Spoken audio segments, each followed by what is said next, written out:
ప్రేక్షకులకు నమస్కారం. I dream devotional Srikaram కార్యక్రమానికి స్వాగతం, సుస్వాగతం. ఈరోజు జ్యోతిష్ శాస్త్రరీత్యా మంగళవారం యొక్క విశిష్టత గురించి తెలుసుకునే ప్రయత్నం చేద్దాం. అంటే ఏంటంటే మంగళవారం ఏ పనులు చేయవచ్చు, ఏ పనులు ప్రారంభం చేయకూడదు, ఎటువంటి నిర్ణయాలు మనం మంగళవారం రోజు తీసుకోవచ్చు అన్న అంశాల గురించి ప్రధానంగా జ్యోతిష్ శాస్త్రరీత్యా తెలుసుకునే ప్రయత్నం చేద్దాం. మంగళవారం అంటే మంగళుడు అంటే కుజగ్రహం అన్నమాట జ్యోతిష్ శాస్త్రరీత్యా. కాబట్టి కుజుడు ఆధిపత్యం వహించే రోజు కాబట్టి మంగళవారం రోజు కుజుడు యొక్క ప్రభావం మనందరి మీద కూడా అధికంగా ఉంటుందని చెప్పవచ్చు. ప్రధానంగా కుజుడు జాతకంలో బాలైనప్పుడు మనకి ఏమైపోతుందంటే మంగళవారం రోజు గొడవలు ఎక్కువగా అవుతుంటాయని చెప్పవచ్చు. మన పెద్దలు ఏం చేస్తారంటే ఎటువంటి శుభకార్యాలు కానీ మీటింగ్స్ లాంటివి కానీ మంగళవారం పూట చేయకూడదని చెప్పి ఒక నియమాన్ని విధించారని చెప్పవచ్చు. ఎందుకంటే 10 మంది వ్యక్తులు కలిసినప్పుడు అక్కడ ఏదో 10 రకాల చర్చలు వస్తుంటాయి. కాబట్టి మంగళవారం రోజు అందరం కూడా ఆవేశం అధికంగా ఉంటుంది కాబట్టి ఆ రోజు ఎటువంటి చర్చల్లో పాల్గొనకపోవడం మంచిదని చెప్పవచ్చు. అంటే సభలు, సమావేశాలు, పెళ్లి లాంటివి ఎందుకు మంగళవారం రోజు చేయకూడదని చెప్పంటే 10 మంది వ్యక్తులు కలిసినప్పుడు మనం 10 రకాల విషయాల గురించి చర్చలు కొనసాగిస్తుంటాం కదా, అక్కడ ఒకరి మధ్య ఒకరి మనస్పర్ధలు ఏర్పడే అవకాశం, గొడవలు ఏర్పడే అవకాశం అధికంగా ఉంది. కాబట్టి సాధ్యమైనంత వరకు కూడా మంగళవారం పూట ఇటువంటి శుభకార్యాలు మన పెద్దలు నిషేధించారని చెప్పవచ్చు. అదేవిధంగా ముఖ్యమైన కొనుగోళ్లు ఏదైనా చేయాలి, ప్రయాణాలు చేయాలి, లేకపోతే పెళ్లిళ్ళు చేయాలి, శుభకార్యాలు ఏవిటికి కూడా మంగళవారం అంత మంచి రోజు కాదని చెప్పవచ్చు. మరి మంగళవారం రోజు ఎవరన్నా పెద్దవారిని కలవచ్చండి, అధికారులను కలవచ్చండి, లేకపోతే ఇంకెవరన్నా కుటుంబ సభ్యులతో కలిసి వెళ్ళొచ్చా అంటే కూడా దానికి కూడా మంగళవారం అంత మంచిది కాదు. ఎందుకంటే ఆవేశం అధికంగా ఉంటుంది, రక్తపోటు అధికంగా ఉంటుంది, కుజుడి యొక్క ప్రభావం రక్తం మీద అధికంగా ఉంటుంది. కాబట్టి ఈ విధంగా మనం 10 మంది వ్యక్తులను కలిసినప్పుడు మనకేమైపోతుందంటే ఏదో ఎక్కడో ఒక విషయంలో చిన్న ఇబ్బంది రావడం, తేడా రావడం వల్ల గొడవలకు దిగే అవకాశం అధికంగా ఉంది. జాతకంలో కుజుడు బాగున్న వ్యక్తులకు కొంతవరకు పర్లేదు, కానీ జాతకంలో కుజుడుగాను బాగాలేకపోతే ఇవి మరింత అధికమవుతాయి. ప్రధానంగా చెప్పాలంటే కూడా యాక్సిడెంట్స్ అయ్యే అవకాశం కూడా మంగళవారం పూట కాస్త అధికంగా ఉంటుంది. కాబట్టి వాహనాలు నడిపేవారు వాహనాలు నడిపేటప్పుడు, అదేవిధంగా ఆ వృత్తిలో ఎవరైతే ఉన్నారో అటువంటి వారు కొంత జాగ్రత్త వహిస్తే కూడా మంచిది.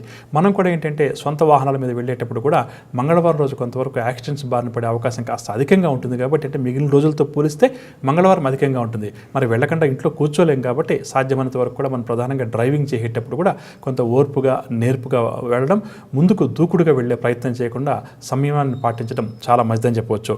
ఇక అదేవిధంగా మరి మంగళవారం రోజు ఎటువంటి పనులు చేయవచ్చు అన్న అంశానికి వస్తే ప్రధానంగా శారీరక సంబంధించే పనులు ఏదైనా ఉంటే, అంటే శరీరాన్ని కష్టపడి పెట్టే పనులు ఉంటాయి కదా, అవి చేయడానికి, ఈ స్పోర్ట్స్ కాంపిటీషన్ లాంటి వాటికి వెళ్ళి మనం అటెండ్ అవ్వడానికి మంగళవారం చాలా మంచి రోజుగా చెప్పొచ్చు. అదేవిధంగా ఏదైనా కరాటీ లాంటివి కానీ, మార్షల్ ఆర్ట్స్ అంటాం కదా, అటువంటివి నేర్చుకోవాలి అని చెప్పి అనుకునేటప్పుడు కూడా మంగళవారం చాలా మంచిది. అదేవిధంగా మంగళవారం శస్త్రచికిత్సలకు కూడా మంచిదని చెప్పవచ్చు. ఏదైనా సర్జరీస్ లాంటివి చేయించుకోవాలంటే మంగళవారం మంచిది. కానీ మనకి మంగళవారం అంటే కొంతవరకు భయం ఉండడం వల్ల సాధ్యమైనంత వరకు కూడా మంగళవారం పూట మనం సర్జరీ చేయించుకోవట్లేదు. కానీ జ్యోతిష్ శాస్త్రం చెప్పాలంటే శస్త్రచికిత్సలకు మంగళవారం రోజు చాలా మంచిదని చెప్పొచ్చు. అదేవిధంగా ఇంట్లో ఏదైనా పాడైపోయినటువంటి వస్తువులు ఉంటాయి కదా, ఎలక్ట్రికల్ అండ్ ఎలక్ట్రానిక్ ఐటమ్స్ అంటాం కదా, టీవీ లాంటివి, ఫ్రిడ్జ్ లాంటివి, ఇటువంటివి రిపేర్ చేయించుకోవడానికి కూడా మంగళవారం చాలా మంచి రోజుగా చెప్పవచ్చు. అదేవిధంగా ఏదైనా రీసెర్చ్ పనులు ప్రారంభం చేయాలి అని చెప్పి అనుకునేటప్పుడు కూడా మంగళవారం రోజు నిరభ్యంతరం కూడా మనం ప్రారంభం చేయవచ్చు. అదేవిధంగా ఒక విషయం మీద ఏదైనా ఇంకొక వ్యక్తి దగ్గరికి వెళ్ళి గట్టిగా మాట్లాడాలి, ఆ వ్యక్తిని మనం నిలదీయాలి, ఎందుకు ఇలా తప్పు చేసావని చెప్పి అడగాలి అని చెప్పి అనుకుంటే మాత్రం మంగళవారం మంచిది. కానీ ఒక విషయాన్ని ఇక్కడ మనం గుర్తుంచుకుంది, మనం చేసే పని ఏదైతే ఉందో ఎదుటి వ్యక్తితో మనం ఏదైనా గట్టిగా గొడవ పడడానికి వెళ్తున్నామో అక్కడ మన వైపు ధర్మం ఉండాలి. అంటే మనం తప్పు చేయకూడదు, మనం నీతి నిజాయితీగా ఉంటూ ఎదుటి వ్యక్తి వల్ల మనం ఇబ్బంది పడుతున్నాము అనుకున్నప్పుడు ఆ వ్యక్తిని వెళ్ళి గట్టిగా నిలదీయడానికి మంగళవారం రోజు చాలా మంచిదని చెప్పవచ్చు.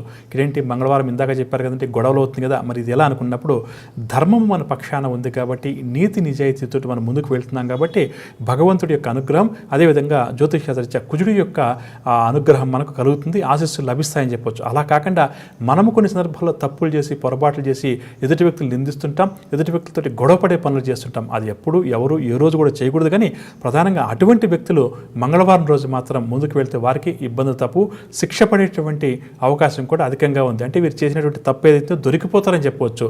కాబట్టి సాధ్యమైనంత వరకు తప్పులు చేయకుండా ఉంటాం. ఇక తప్పనిసరి పరిస్థితులు ఏదో కారణం వల్ల చేశామని చెప్పి అంటున్నప్పుడు మంగళవారం వీళ్ళు ఎదుటి వ్యక్తుల్ని కలవకపోవడం చాలా మంచిదని చెప్పవచ్చు.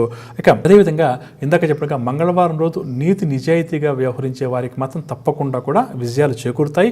ఎవరైతే అవినీతి పనులు చేయాలి, అక్రమార్జనలు చేయాలి అని చెప్పి అనుకుంటారో అటువంటి వారు ఈ మంగళవారం పూట చేస్తే తప్పకుండా కూడా వారు ఏదో ఒక రోజు దానికి సంబంధించి శిక్షను అనుభవించాల్సి వస్తుంది. అదేవిధంగా భూ సంబంధిత వ్యవహారాలకు కూడా మంగళవారం మంచి రోజుగా చెప్పవచ్చు. అంటే ఒక భూమి కొనుగోలు చేయాలి, ఒక భూమి అమ్మాలి అని చెప్పి అనుకుంటాం కదా, ఈ విధంగా ఏదైనా మనం చేయడానికి కూడా మంగళవారం రోజు మంచి రోజుగా చెప్పవచ్చు. కానీ అగ్రిమెంట్ లాంటివి ఎంటర్ అవ్వడానికి మాత్రం మంగళవారం మంచిది కాదు. ఏదో ఒక ఇల్లు కొనాలని చెప్పి అనుకున్నా, ఒక నిర్ణయం తీసుకోవడానికి రావడానికి దాన్ని వెళ్ళి మనం చూసి రావడానికి సరిపోతుంది తప్పితే అగ్రిమెంట్ల మీద సంతకాలు పెట్టడం మాత్రం మనం వాయిదా వేసుకోవాల్సి వస్తుంది. కానీ అంతవరకు భూ సంబంధిత వ్యవహారంలో వెళ్ళి ఒక తుది నిర్ణయం తీసుకోవడానికి మాత్రం మంగళవారం చాలా మంచిదని చెప్పవచ్చు. ఇక అదేవిధంగా మంగళవారం రోజు ఏమాత్రం అవకాశం ఉన్నా కానీ సుందరకాండ పారాయణం చేయడం, మహాభారతం ఉంది కదా దాన్ని చదివే ప్రయత్నం చేయడం, మనకు జాతకంలో ఉన్నటువంటి ఇతర గ్రహ దోషాలు ప్రధానంగా కుజగ్రహ దోషం లాంటివి ఏదైనా ఉంటే అవి తొలగిపోవడానికి చక్కగా కూడా మనకు ఉపయోగపడుతుందని చెప్పవచ్చు. ఇక అదేవిధంగా శ్రీ సుబ్రహ్మణ్యేశ్వర స్వామి వారి యొక్క ఆలయాన్ని దర్శించడానికి, జాతకంలో కుజదోషం వల్ల ఎవరికైతే వివాహితులకు కానీ అవివాహితులకు కానీ సమస్యలు లాంటివి ఉన్నాయో అవి తొలగించుకునే ప్రయత్నం చేయడానికి, అదేవిధంగా ఆంజనేయ స్వామి వారిని ఉపవాసం చేయడానికి కూడా మంగళవారం చాలా మంచిదని చెప్పవచ్చు. కోర్టు వ్యవహారాలకు సంబంధించి ఆ రోజు సమీక్షించుకోవడానికి, మన న్యాయవాదిని కలుసుకోవడానికి, వ్యవహారాలకు సంబంధించిన సెటిల్మెంట్స్ లాంటివి మధ్యవర్తుల ద్వారా అంటే న్యాయవాదుల ద్వారా చేసుకోవాలని చెప్పి అనుకుని దానికి సంబంధించి ఒక నిర్ణయం తీసుకోవడానికి మంగళవారం రోజు మంచి రోజుగా చెప్పవచ్చు. కానీ ఎదుటి వ్యక్తితోటి గొడవలు పడడానికి సాధ్యమైనంత వరకు కూడా ఇది మంచి రోజు కాదు. అదేవిధంగా వాహనాలు నడిపేటప్పుడు కూడా చాలా నిదానంగా జాగ్రత్తగా వెళ్ళే ప్రయత్నం చేయడం కూడా మంగళవారం చాలా మంచిదని చెప్పవచ్చు. ఇక వ్యవసాయదారుల విషయానికి వస్తే మిరప, అల్లం, ఉల్లి, వెల్లుల్లి, పొగాకు ఇటువంటివి ఏదన్నా కూడా వ్యవసాయ పనులు ప్రారంభం చేయాలని చెప్పి అనుకున్నాక మంగళవారం రోజు వరకు చక్కగా కూడా అనుకూలిస్తుందని చెప్పవచ్చు. అంటే మిరప, అల్లం, ఉల్లి, వెల్లుల్లి, పొగాకు ఇటువంటి వ్యవసాయ పనులు దీనికి సంబంధించిన ప్రారంభం చేయడానికి కూడా ఆ రోజు మంచి రోజుగా చెప్పవచ్చు. ఇక అదేవిధంగా ఉత్తర దిశకు ప్రయాణం చేస్తే మాత్రం ఈ మంగళవారం రోజు నష్టపోయే అవకాశం అధికంగా ఉంది. అదేవిధంగా ఎదుటి వ్యక్తులకు మనం ఈరోజు డబ్బుగాన అప్పుగా కానీ ఇస్తే అది తిరిగి వసూలు అవడం కూడా మనకు చాలా కష్టమవుతుందని చెప్పవచ్చు. కాబట్టి మంగళవారం రోజు సాధ్యమైనంత వరకు కూడా ఆర్థిక వ్యవహారాలకు సంబంధించిన విషయాల్లో మనం ఏదైనా ప్రధానమైన నిర్ణయాలు తీసుకుంటే మనకు సమస్యలు ఎదురవుతాయి. అవి కోర్టు కేసుల దాకా కూడా వెళ్ళే అవకాశం అధికంగా ఉంది. కాబట్టి సాధ్యమైనంత వరకు కూడా మంగళవారం పూట ఈ ఆర్థిక వ్యవహారాలకు సంబంధించిన విషయంలో నిర్ణయం తీసుకోకపోవడం మంచిదని చెప్పవచ్చు. మరి మంగళవారం దేనికి మంచిదంటే ఎవరికైతే రుణ బాధలు అధికంగా ఉంటాయో అంటే విపరీతంగా అప్పులు చేసి ఉంటారు కదా అటువంటి వారు, అదేవిధంగా మనం ఎదుటి వ్యక్తుల దగ్గర కానీ బ్యాంక్స్లో కానీ లోన్స్ తీసుకుని ఉంటాం కదా అవి రీపే చేయడానికి మంగళవారం చాలా మంచి రోజు అని చెప్పవచ్చు. చూడండి, అప్పు తీసుకోవడానికి మంచి రోజు కాదు, అప్పు తీర్చడానికి ఈ 7 వార రోజుల్లో కూడా మంగళవారాన్ని మించిన రోజు మరొకట్లేదు. ఈ రోజు మనం అప్పు తీర్చామని చెప్పి అనుకుందాం. అంటే ఈరోజు మంగళవారం మనం రుణం తీర్చే ప్రయత్నం చేశామని చెప్పి అనుకున్నాం. శాస్త్రం ఏం చెప్తుంటే భవిష్యత్తులో తిరిగి మనకు అప్పు చేసిన సందర్భాలు రావని చెప్తుంది. అంటే ఏంటి, మనం ఎప్పుడు రుణం చేస్తాం, మన దగ్గర డబ్బులు తక్కువగా ఉన్నప్పుడు కానీ డబ్బులు లేనప్పుడు కానీ రుణాలు చేస్తుంటాం. అలా కాకుండా రుణం తీర్చే ప్రయత్నం మంగళవారం మనం చేశామనుకోండి తిరిగి మనకు రుణం చేయాల్సిన సందర్భాలు తలెత్తవు అని చెప్పేసి జ్యోతిష్ శాస్త్రం చాలా ఖచ్చితంగా కూడా చెప్తుంది. కాబట్టి మనకున్నటువంటి అప్పు ఏదైతే ఉందో ఎదుటి వ్యక్తుల దగ్గర మనం చేబదులుగా తీసుకుంది కావచ్చు, వడ్డీకి తీసుకుంది కావచ్చు, లేదా బ్యాంకులో తీసుకుంది కావచ్చు, ఎంతో కొంత మొత్తాన్ని ఒకవేళ ₹1,00,000 అప్పు ఉందని నేను ₹1,00,000 తీసుకోలేని చెప్పి అనుకున్నప్పుడు మంగళవారం రోజు కనీసం ఒక ₹1,000 ఆ ₹1,00,000 మనం ప్రిన్సిపల్ అమౌంట్కి జమ చేసే ప్రయత్నం చేయడం మంచిదని చెప్పొచ్చు. ఈ విధంగా మంగళవారం మనం చేసిన రుణాలు తీర్చే ప్రయత్నం చేయడానికి మాత్రం చాలా మంచిది. శస్త్రచికిత్సలకు మంచిది. భూ సంబంధిత వ్యవహారాలకు కూడా ఈ మంగళవారం రోజు చాలా మంచిది.